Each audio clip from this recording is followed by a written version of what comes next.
बिस्मिल्लाहिर्रहमानिर्रहीम और अस्सलाम वालेकुम। आज की इस वीडियो में हम फॉर लूप के एग्जांपल को देखेंगे जो बड़ी सिंपल सी एग्जांपल है और इसमें हमें ये कहा जा रहा है कि हमने एक सीक्वेंस ऑफ नंबर्स जो है ना, जो दी गई है हमें पहले से बना के उन्होंने दे दी है कि भाई 1 4 7 10, इसको प्रिंट करवाना है एक लाइन के अंदर फॉर लूप यूज़ करते हुए। वो हम किस तरीके से करेंगे, चलें अब देख लेते हैं। तो सबसे पहले हमें ये पता है कि भाई हमने अगर फॉर लूप यूज़ करना है तो फॉर लूप का सिंटेक्स हमें आना चाहिए। फॉर लूप का सिंटेक्स तो बड़ा ही सिंपल सा होता है, तो उसको हम लिख लेते हैं। फॉर लूप का सिंटेक्स कुछ इस किस्म का होता है कि हम लिखते हैं कि फॉर और एक वेरिएबल डिक्लेयर करवाते हैं, तो हम वेरिएबल का नाम रख लेते हैं आई। तो int I is equal to, तो इधर हमने उसकी कोई इनिशियल वैल्यू लिखनी होती है।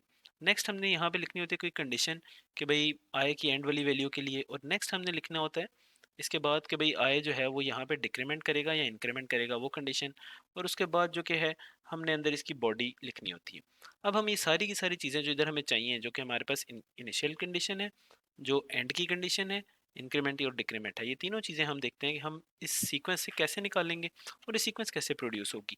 और ये बड़ा ही आसान है। तो देखिए सबसे पहले जो भी सीक्वेंस है ना, आपने देखना है क्या वो लूप की मदद से प्रिंट हो भी सकती है या नहीं।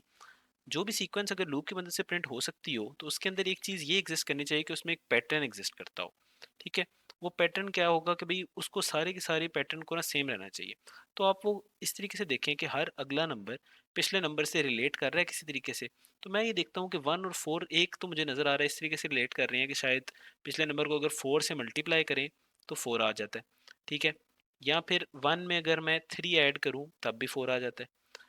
अब अगले वाले पे हम जाएँ तो अगर 4 में 3 ऐड करूँ तो 7 आ जाता है। लेकिन अगर 4 को 4 से फिर मल्टीप्लाई करें तो ये तो 16 आ जाता है। तो इसका मतलब है ये वाली सीक्वेंस ठीक नहीं है। ये वाली ठीक है जो हमने ऊपर निकाली है कि भई हम हर नंबर में +3 करें तो अगला नंबर आ रहा है। तो अगर अब मैं 4 में इसी तरह +3 करूँ तो 7 आ रहा है।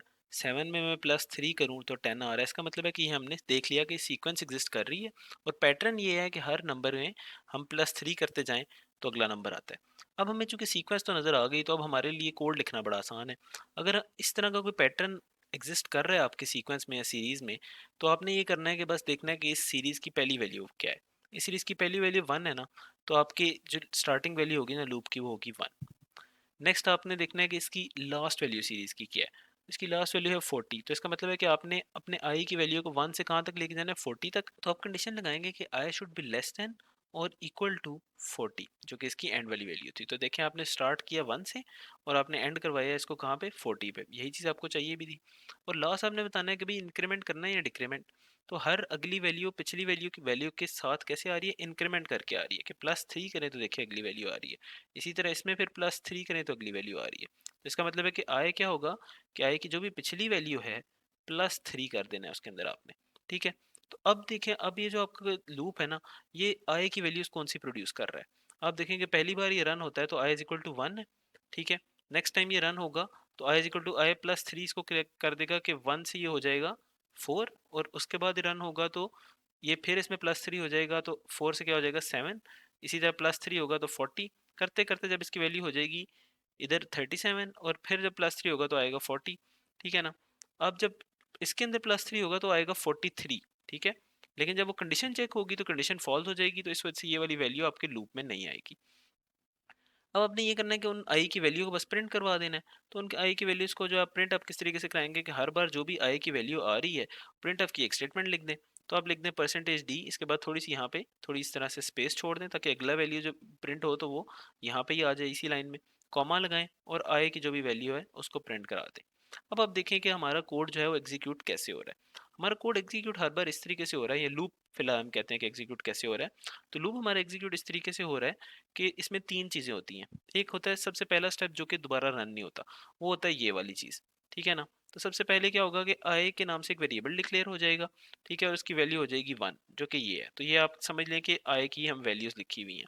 तो आई की जो पहली वैल्यू होगी शुरू में वो होगी 1। ठीक है, अच्छा अब जो है ना पहला स्टेप हमारा ये होता है कोड के रन होने का, कि सबसे पहले हमारा कोड जो है ना इस कंडीशन को चेक करता होता है। फिर वो कहता है कि अगर ये कंडीशन ट्रू हो तो जो बॉडी के अंदर लिखा है उसको एग्जीक्यूट कर दो। और तीसरा स्टेप वो होता है कि इंक्रीमेंट या डिक्रीमेंट करो।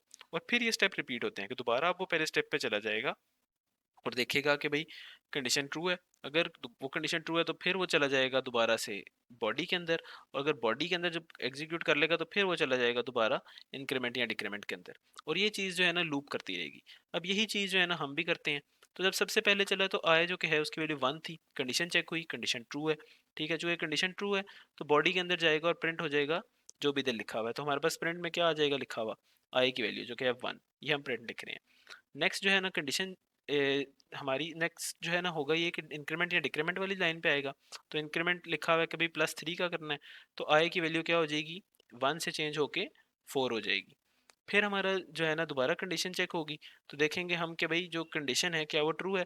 तो आई की वैल्यू है 4, 4 लेस देन इक्वल टू 40 है, तो कंडीशन ट्रू है।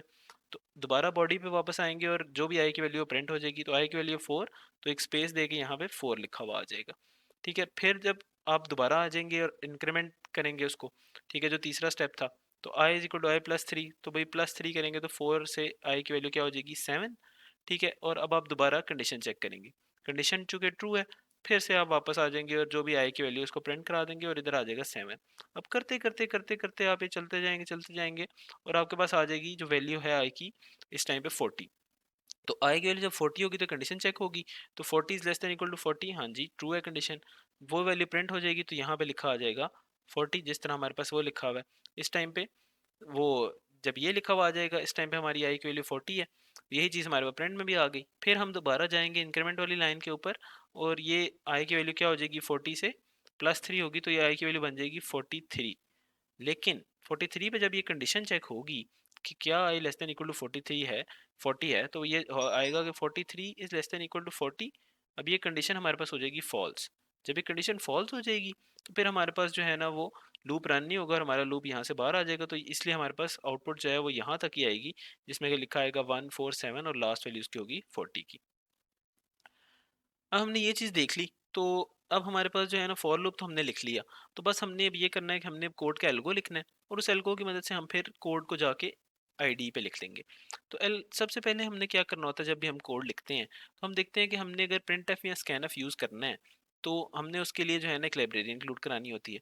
वो लाइब्रेरी होती है stdio.h की लाइब्रेरी। ठीक है, क्योंकि उस लाइब्रेरी के इंक्लूड कराए कराए बगैर आप प्रिंट एफ या स्कैन एफ के फंक्शंस को यूज़ नहीं कर सकते, तो हमने पहले वो इंक्लूड करवा दी। नेक्स्ट हमारा काम ये होता है कि भाई अगर ये लाइब्रेरी इंक्लूड करा ली तो मेन का फंक्शन बना लो। ठीक है, तो हम ना एक वॉइड मेन के नाम से फंक्शन बना लेते हैं और ये हमें इसलिए चाहिए होता है क्योंकि ये एंट्री पॉइंट है कोड का। तो कोड जब भी शुरू होता है वो ढूंढता है कि भाई मेन का फंक्शन किधर है। जब ये चीज़ हो जाएगी तो नेक्स्ट आपने ये करना होता है कि भाई मेन का फंक्शन बनाने के बाद आपने देखना होता है कि क्या कोई वेरिएबल्स हैं आपके कोड में आपको जो चाहिए। तो हम सोचेंगे कि भाई क्या हमारे कोड में कोई वेरिएबल्स हमने डिक्लेयर करवाने हैं। तो अभी तक तो हमें इस तरह का कुछ नहीं लगता कि हमारे कोड में कोई वेरिएबल्स होंगे।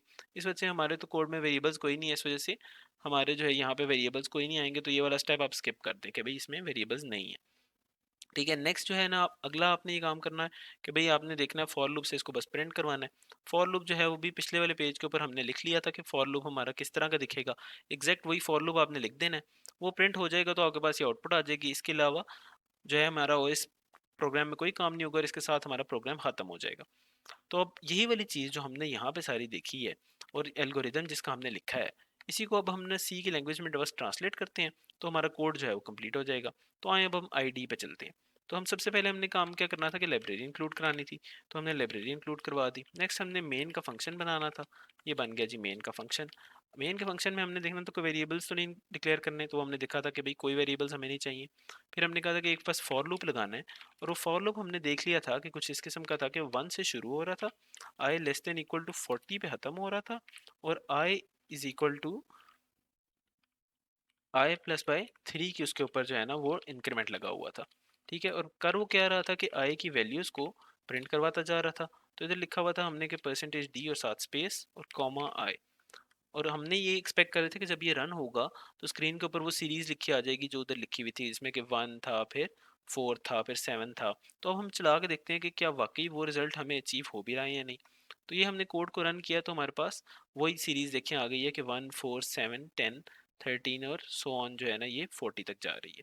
आप लोगों के लिए एक छोटी सी जो है ना इसमें होमवर्क किया है कि आप लोगों ने ये करना है कि आपने एक कोड लिखना है जो कि एक ऐसी सीरीज बनाए लेकिन वो सीरीज 50 पे जाके एंड हो रही हो।